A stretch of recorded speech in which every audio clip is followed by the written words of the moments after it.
Good afternoon, Charlotte golfers. I am so excited today. I am at Charles T. Myers Golf Course, and as you can see the sign behind me, the Impact Performance Golf Learning Center here at Charles T. Myers. And today we are going to take a look at Trackman.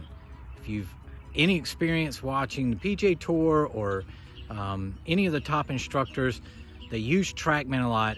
And CT Myers, the Impact Performance Center here, has Trackman, and today we're going to take an in-depth look at it. Micah Bate, who's the director of instruction here, is going to walk us through what Trackman is, how it works.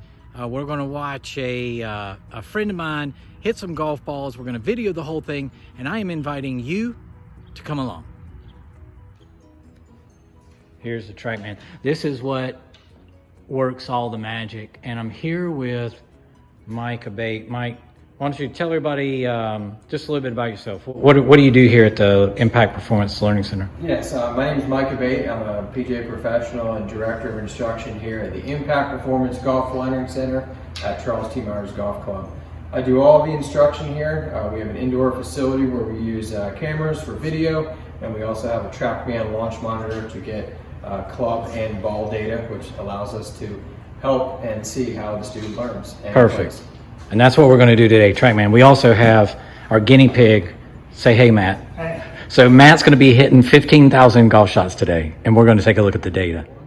We'll get those lines better and show the difference in the data. Yeah. All right, so we're going to look at some data here real quick. So after you hit a golf shot on Trackman, it pulls all this information up. My first question, Mike, is everything that we see right here in the data, how in the world is Trackman pulling all of this stuff? Is it like radar? Is it supernatural? You got it.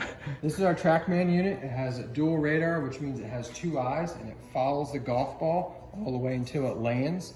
It gets a lot of the raw data by computing the ball data, but this fancy little orange box here basically follows it like Doppler radar. Yeah. The inventors were Dutch, and they used a lot of military technology in this that used to track missiles, and they turned it into a launch monitor. Well, if it's good enough for missiles, it's got to be good enough for a golf ball, right? So this is Matt's swing here. This is just one of his shots, and we actually wanted him to miss hit a little bit so we could show the difference in distance and direction. So usually when I'm just doing a lesson, the first thing I'm going to look at is what the face and club was doing. Okay, so right here you can see that blue line that shows the swing path. So Matt came a little out to in with a little bit of an open face. So going off the golf ball laws, you can see it tracking the ball. It went down the target line because of his path going a little out to in, slightly open face. The ball faded off the target line. Not a bad hit, but left a little bit of distance out there. And again, if he was trying to hit it straight, maybe he's going to critique himself a little bit more on this, but if he's trying to hit a fade or cut, he's happy with that. So then we look at the data here. We got a club head speed of 105 miles per hour. That's pretty good. Pretty stout there. Matt's been doing his push-ups. 105.9, which is definitely on the upper end of stiff category. Carried 237 with 268 total. And the ball speed was 151 miles per hour, so pretty good for that club head speed. This shows the spin rate, how much spin the player is putting on the ball when he hits the shot, which is pretty ideal, right around that 2,500. Smash factor is another number we look at. 1.50 is the max, so it's showing how effective he hit the ball. 1.43 is still pretty good, but if we max out at 1.50, that means he hit it absolutely square with the most energy transfer.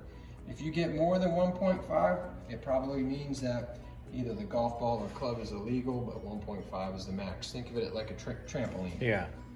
So what I always hear whenever they're on TV talking about is that it's club head speed, ball speed, and then they always say that you want to, like you were saying earlier, hit it higher with less spin rate. So is that spin rate at 2,525 RPM? Is that higher? Is that lower? Would you want to see? What would you want to see? That's good. What we like to do is get Matt to get this number a little bit higher, swing a little bit more up on the ball. All right. With the same amount of spin, and a lot of his numbers will change without changing his club head speed.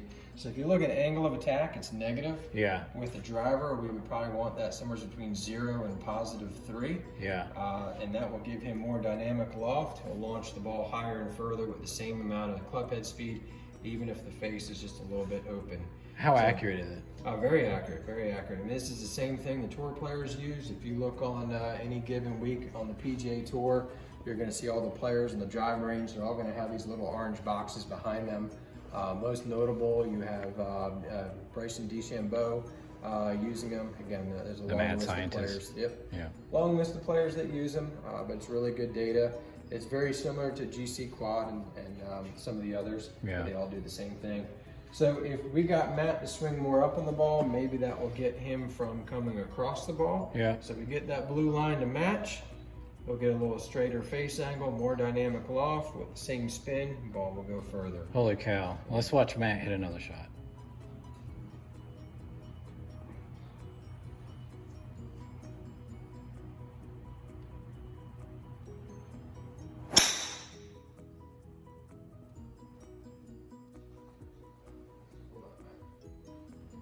First thing that came to my mind when I was watching the numbers is, I wonder how many folks think they hit the golf ball longer than they actually do. I'm going to guess that percentage of people is going to be very high, because my numbers were lower than I thought that they would be. It's almost very humbling. Yeah, it's almost like not scoot.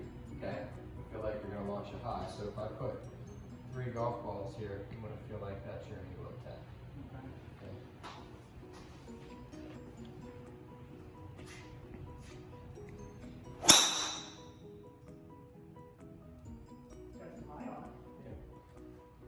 That's better.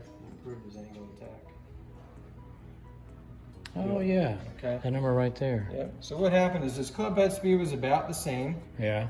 He hit a little bit further, less carry, but we're trying to make a change to get him to swing more up on the ball. So you can see the spin rate dropped about half. Wow. That's why he had such a big difference between carry and roll. Got a lot of less spin, more roll.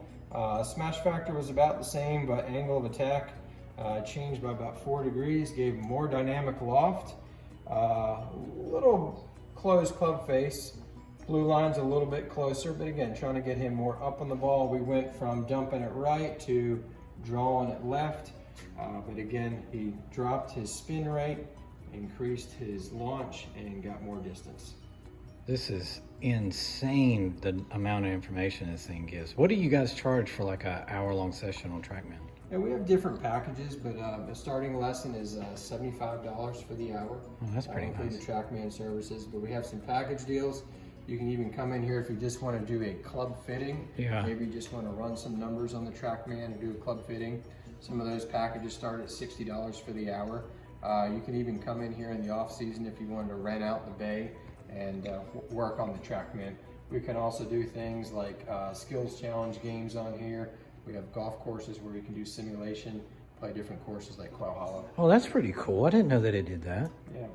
So you could come in here during the winter on like a cold day and just rent the bay out and just play? Yep, just give us a call. We can schedule that by appointment. We can give you all the details. You can have a wide range of prices, but you'll get the same data on here as when you're doing a course simulation. Oh, that's pretty cool. Does it help any with chipping and putting?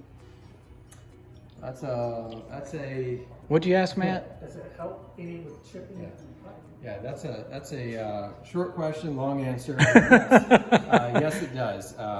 Obviously, this is designed more for full swing, but Yeah. sometimes when we're doing short shots, that can educate the player and myself more about what the face angle is doing, which is why that ball is moving a certain direction. When Even on chips and things like Yeah, that. Oh, yeah. wow, that's pretty neat. But it's hard to get real good data, like under 30 miles per hour, just the nature of the machine and what Yeah. we're trying to do. But you Well, I mean, still it tracks learn. missiles. Exactly.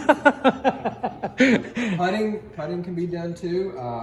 It does, again, more ball data, so it's not going to really tell you what your putter head was doing, but if we learn that your golf ball is hopping Yeah. or skipping a lot, Oh, obviously yeah, you're not yeah, gonna I didn't think get the about putter that. moving around. All right, so how do they get in contact with you? What's the best way to get something Give us a scheduled? call. My direct number is 704-490-0229. You can also call us here at the club, Charles T. Myers, 704-536-1692, or you can reach out by email. It's Mike at impactperformancegolf.com. Perfect. You satisfied? I am, yeah. Me too. Keep practicing. Did you like your numbers? No, I like them to be a little better. I thought I hit the ball farther than what I do. Yes, exactly. A little depressing, but gives me some work to do. We'll play par 3. So I'm going to say this now that we're done. This was such a fun experience. I did not know that you could just rent the bay out and come out here on a cold day like in the winter and play a golf course or something like that. I think that's super cool. But just on the numbers for the driver, one of the reasons I came out is I wanted to see if the back weight on my driver made a difference in ball and spin or launch or whatever that was. And it was so interesting to see a 24 gram back weight versus a 16 gram back weight versus 0 back weight and the different impacts it had on the golf ball. The sad thing for me is I thought that I hit the golf ball a lot longer than I did. I know Trackman is very accurate. So that's why I asked the question earlier. I wonder how many people actually hit the ball a lot shorter than what they really think when there's no wind and things like that. But all in all, great day. I highly recommend you come out and check out Trackman here at the Impact Performance Golf Learning Center at Charles T. Myers. That's going to conclude it for today. And as always, my friends, hit them long and hit them straight.